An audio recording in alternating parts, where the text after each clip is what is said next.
Hey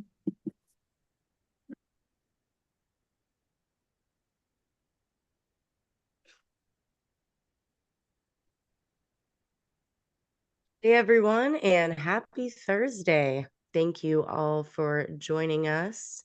Again, Ashley Duell and Natasha Velez coming Hi, back at you everyone. this Thursday. We have an exciting topic to talk about, one that again has a topic that was sparked by members of our communities surrounding how do you hire? Who do you hire first?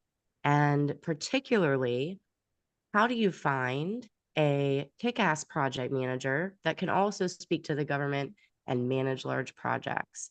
So if this was your question and you're here today, please pop over to YouTube and let us know who you are. Would love to bring you on and answer your follow-ups live. But Natasha, you want to kick us off tonight? Yeah, sure, why not? Well, your GovCon team normally would start with, if you won your first contract, um, your project manager. They're the first person you want to hire. Now, if you're hiring a bunch of employees, hopefully a staffing company. Right. Um, you hopefully have HR. But your key personnel is definitely your project manager or your program manager because they are in charge of ensuring that you have the quality key personnel and quality employees that are going to be needed for the project. They're going to be needed there for that kickoff call with your customer, to ensure deliverables, schedules, communication plans, and all of that's in place. Um, and essentially, they're going to be really key people internally in getting this whole transition plan started for you to effectively and efficiently start on your first day. And of course, to start onboarding, if that's what's happening. So I would suggest your project manager. And obviously someone of all the subject, not your friend down the block, like your subject matter expert in the essentially in the role that they're supposed to be playing, a subject matter expert in it. And then it doesn't hurt to have a veteran. Government, Never. it Yeah. never hurts. The government really does. If you're in the Army sector, if you're in the Navy sector, if you win a contract with NAFAC, I know a lot of people that hire project managers that, were Navy veterans. And it's super, super important to understand that these people are not just managing your project, they are also managing the client relationship. And if they have a good relationship with your customer is going to value you and it's going to value that relationship and it's going to make them give you a better CPAR ratings, which is your report card from the government. And B, it's also going to help with business development because they'll want to give you more work. They'll want to give you more delivery orders. They'll want to continuously do business with you. So yeah, your project manager is like super, super key and important, I would say.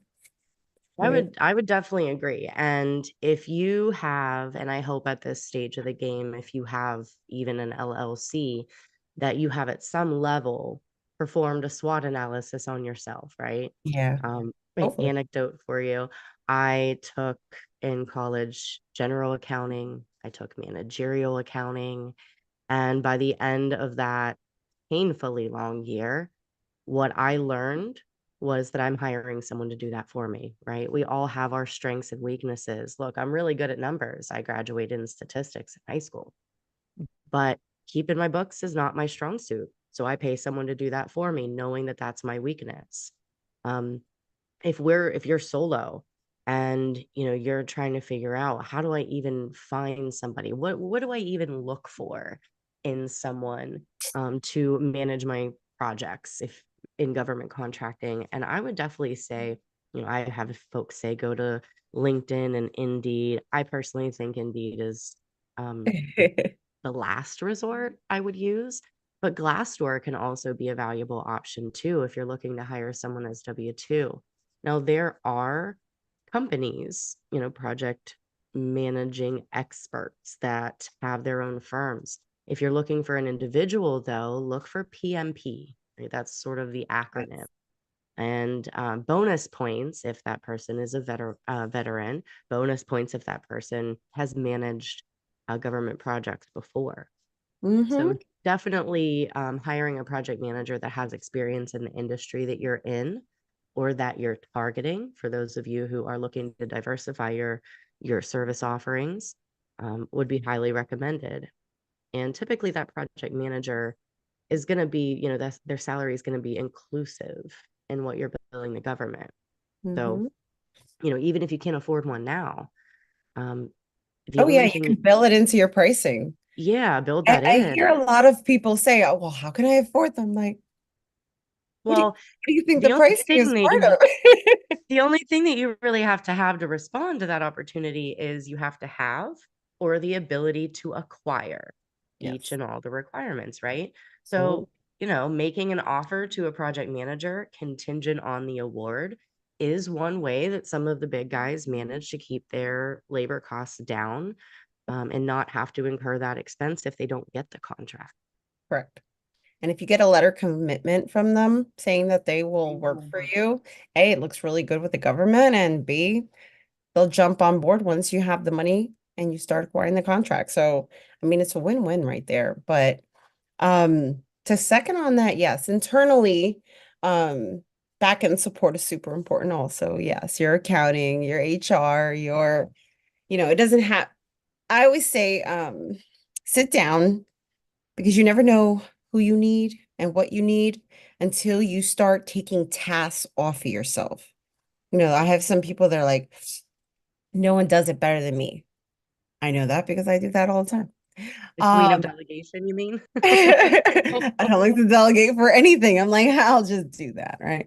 No, I'm learning to delegate. My team has grown to like 10 now, but that took time. So I had to sit down and I had to write in a little Excel sheet and say, what are my everyday tasks? What do I do every day? And it's not about the big items. The big ticket items, some things are meant for you to do. Like I'm really good at sales and I like that. And I don't want to take that away from me. But what do I do that takes away from my sales time? Is it accounting? Is it making phone calls? Is it posting on LinkedIn? What is it? What is my everyday task? So those things I line them out and you don't notice them until you start writing and seeing how long you spend on these little small tasks that could easily be outsourced to someone else, saving you time, saving you money in the long run. Granted, you're paying them, but your money is coming back in an investment because they're saving you that time that you can be spending that I can be spending on sales. So if I go That's and I right.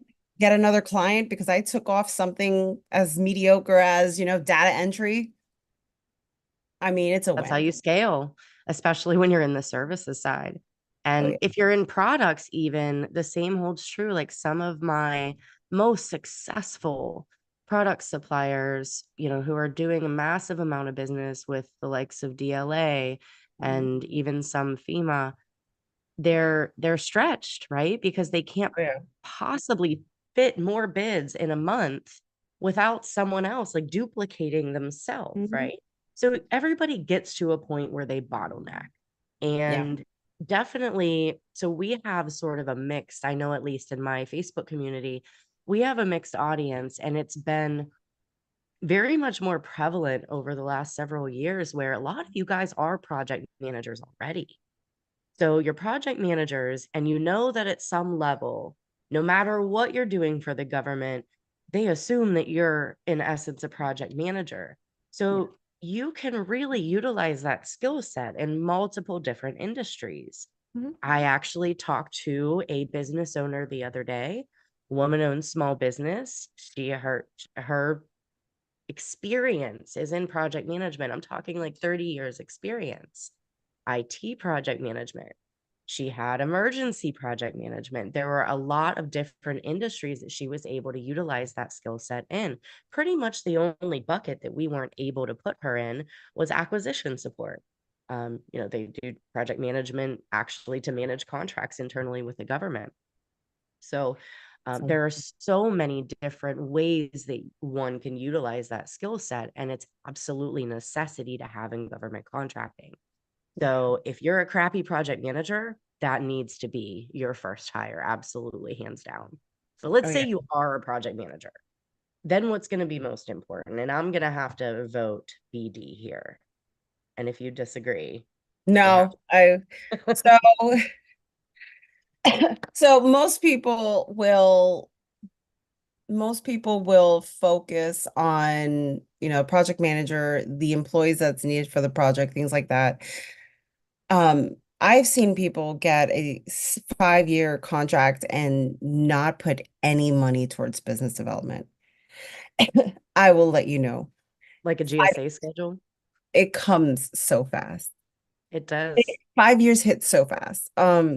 You get so complacent, and before you know it, all the work that you put in, I mean, all the business development and capture management that you put in does not always hit that same year. It takes a year or two for you to see the gains of all the work put in now. So if you're not investing in a business development person now, 2 or 3 years from now, your pipeline is it's just going like that. Mhm. Yep. It's just going down. The business development person's job is to continuously keep your pipeline growing, keep you relevant, making the relationships that are eventually going to manifest itself into dollars. So, Wait a yeah, minute. You mean that there should be more in my pipeline than just solicitations? God, yes. Where Please do stop. those opportunities come from? Acquisitions. No, Of seriously, a course, lot of yeah. them are going to My come from your God. conversations, you know? If you're not the BD person and you're like me, I'm a huge introvert, full of transparency. So, I'm not the one that's very comfortable coming up to you at a conference and just sparking conversation. But there's a huge proportion of the population that is very, very good at that. And a Oh, lot of yeah. those folks end up in sales, business development. Oh, yeah. And if that is one of your shortcomings and you find yourself at a lack of opportunities in your pipeline for next quarter, get yourself a BD person, because one skill that we have that not a lot of others do is our ability to active listen and read through the lines. I'm a Yeah. huge introvert, but I listen. And that you can't possibly sell to anybody. I don't care if they're government or your neighbor, if you aren't listening for pain points, right? And the Oh, BD people are trained for that. That's what they so do. good. And you know what else? I'm going to use an example, but I know there's a lot of consultants that will say that if you are a business owner, you should be the BD person. And to some extent, you should. Um, but I don't believe that all business owners should.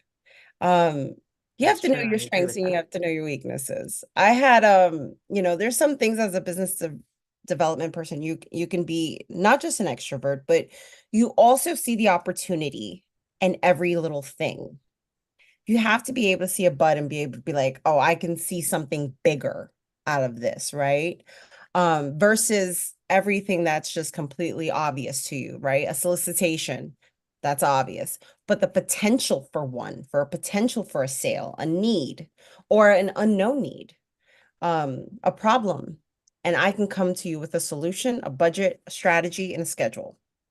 Um, I've had business owners that, I'll set up a meeting with them and the contracting officer, and they'll sit there in front of the contracting officer, and the contracting officer is like, I don't know what to do, but this is my problem. And for a business development person, that is just like money. Music to our Oh, ears. Tell me thank more you. about that problem. How can I'm going to solve it for you. Let me tell you how we're going to fix it. No, they literally sat there and they were like, oh, there's no sale here. They don't know what they want. No concept whatsoever of how to Wrong answer. how to like make that sale. I was like, no, drop the ball completely. So not every business owner is a BD person. And if you know that about yourself, if you are struggling, then get someone that can save you time.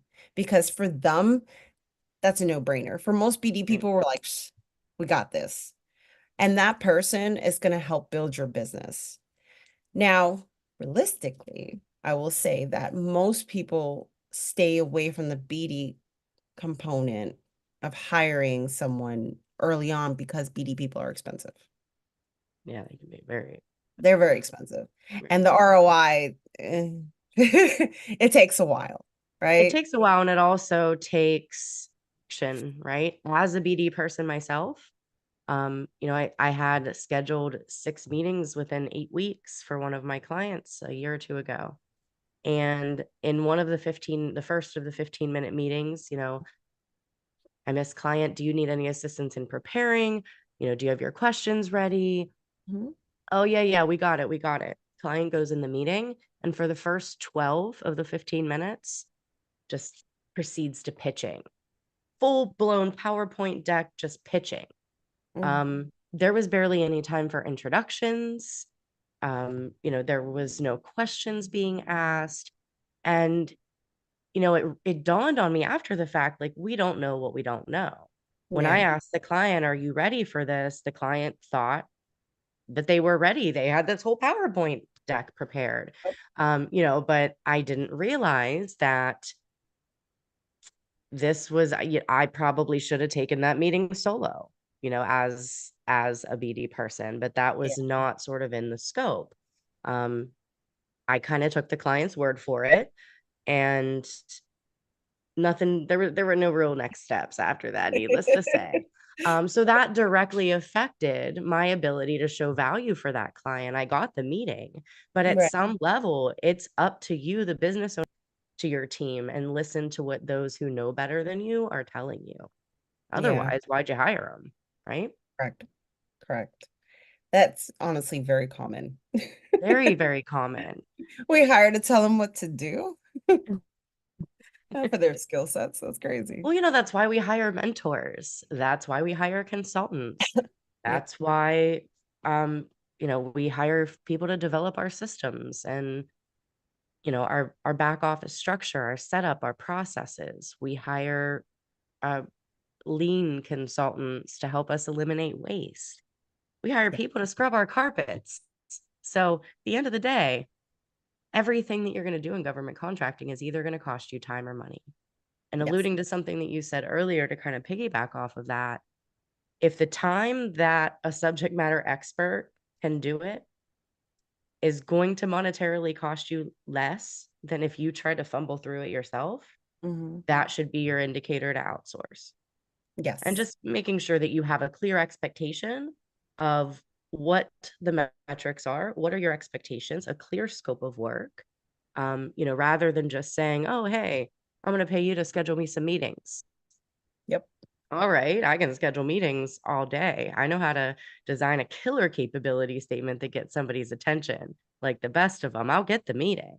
You need Um, closers. if You need closers. Yeah, you got to close the deal. There has to be a follow through. There has to be a next step. So, Mhm. with our last, say, 10-ish minutes, what's number 3 on the list of Mm. top to hire priorities? You need an internal team, whether that's HR, accounting, or part-time of the both. You're going to need something a little more in-house. I will say that if you are at a point where you're hiring BD and you're hiring a project manager, um, don't skimp out on compliance and on, your HR team. So you're going to need an accounting, at least an accounting clerk, to make sure you're DCA compliant and that you have everything that you need kind of put where it needs to be when it comes to your accounting system. If your And great. contract is cost plus, definitely. DCA compliance is not necessarily across the board.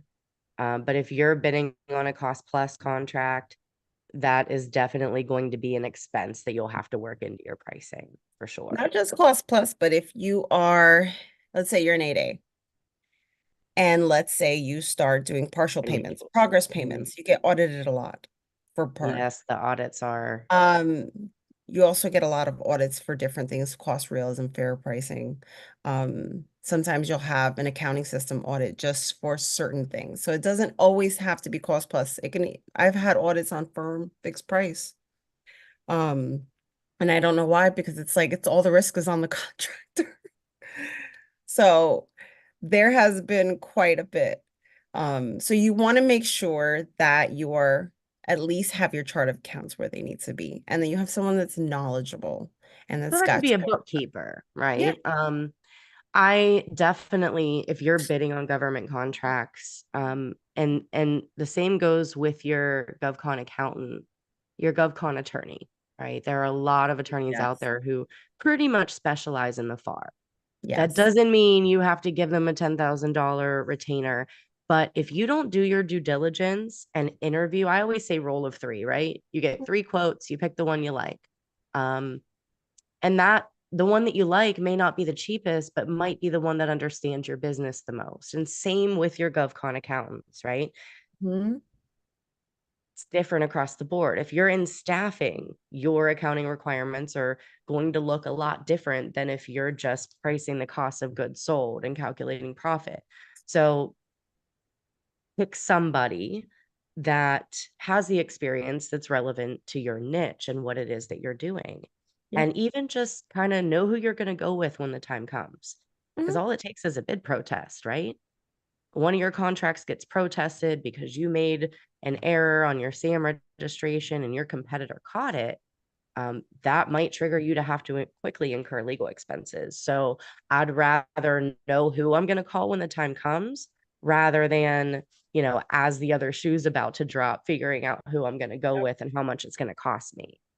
So when you kind of do that legwork in advance and interview those who you're going to go with, you have a better idea of how you can accommodate your pricing on a larger contract given all these factors Oh involved and yeah. all of your new overhead expenses and labor costs. Yeah, I would agree. And I think your HR team definitely as well. Somebody for HR anyways. I think one thing I never realized when I started hiring is how much work it is just to manage employees. Yes, even They have a onboarding lot of process. needs, and that's fair. They're allowed to, but Yeah, it takes a lot of time. So, yes, HR, payroll, some sort of there are assistance companies, for that sort of provide that as a managed service. they have Um, those, so you can shop around and find yourself because some of them offer the HR services, and the payroll platform and the onboarding system and the whole shebang for you. So that's a good start too. Definitely. I know even without the all the human capital behind that use case, I know a lot of newer contractors, even a lot of small businesses in general are going with Gusto. Oh, Um, that sounds good. I personally have not used it myself other Yeah. than, from the contractor perspective, working with other companies. But they kind of do make onboarding pretty seamless. Yeah. They'll send the employee or the contractor a link, contractor clicks, verifies their identity, uploads all the required documents, and all of that just kind of goes right into the system. So Oh, for somebody who's kind of new to payroll, can't really afford to hire an HR team, that might be a very sort of for now, yeah, it's a very realistic approach. solution, a very realistic and affordable approach Hmm. to quickly onboarding staff. Yeah. And definitely, check with your verify, trust but verify, right? Make Yeah. sure that you read the terms and conditions, compare payroll systems. You don't have to necessarily jump on Gusto because I happen to mention it on this podcast, but you can easily type into Google Gusto EDP, and, I don't know. Bamboo similar HR. softwares, A right? bunch of them in there. Right. And know that if DoD is on your sort of horizon, if they're on your targeted agencies, you Yeah. might also look into a cybersecurity subject matter expert, to fulfill the 10-hour a week for your cybersecurity requirement to maintain compliance on those DoD contracts. May not be a right now thing for a lot of you, but if DoD is on your buyer's list, something to consider for maybe a year down the road, 2 years down the road when you're ready to face those requirements. Yeah. I I think think we that, probably covered most of our bases, right? yeah, I don't think you need anybody else. I think everybody else comes if it's a direct project, but and indirectly, I think that's really it. Unless you're so busy needing an executive assistant, I don't know. I mean, it wouldn't be a terrible idea to have a technical writer if you yourself are not one. Um, Oh, yeah. it might not be terrible. That was one course that I took. I think it was my first year in college, and I was like, I had already been involved in government contracting at that time, and I was like, oh, technical writing, I know what that is. I was really, really good at it, Yeah. but look, I would not be able to focus through some of the proposals that you and your team write Yeah, well, for clients, which is amazing work, but I just, I think it's hard writing it's very technical hard. proposals. Try reading about writing technical proposals. Yes. Oh, hang on a I minute. like that kind of You mean this torture. one? Yeah. This one? So, yeah, Yeah, I'm on like chapter 2. It's gonna get be a yourself a while. proposal writer.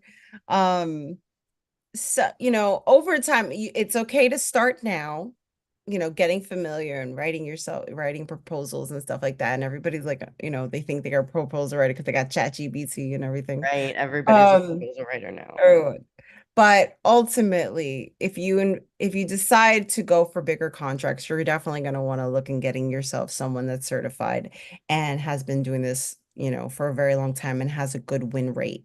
Um, and they're the ones that are going to not only write, but they're going to make sure you're compliant and that you have win themes and that your proposal is set up in a pretty little package so that you can win. It's not just words and fluff.